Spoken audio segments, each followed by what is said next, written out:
আসসালামু আলাইকুম। আজকের এই ভিডিওতে জানবো গার্মেন্টস শ্রমিকদের ঈদের ছুটি নিয়ে নতুন সরকারি ঘোষণা।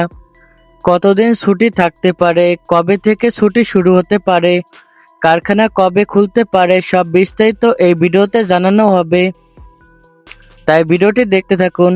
সম্প্রতি ঈদুল আজহা উপলক্ষে গার্মেন্টস খাতের ছুটি নিয়ে আলোচনা শুরু হয়েছে। বিভিন্ন কারখানা মালিক ও শ্রমিকদের সুবিধা বিবেচনা করে সরকার ও গার্মেন্টস মালিকদের আলোচনা চলছে। তাই 7 থেকে 8 দিন পর্যন্ত ছুটি হতে পারে। এছাড়াও শ্রমিকদের ঈদ বোনাস ও বেতন সময়মতো পরিশোধের বিষয়ে গুরুত্ব নেওয়া হয়েছে, যাতে শ্রমিকরা পরিবার নিয়ে ঈদ উদযাপন করতে পারেন সে বিষয়টি নিশ্চিত করার চেষ্টা চলছে।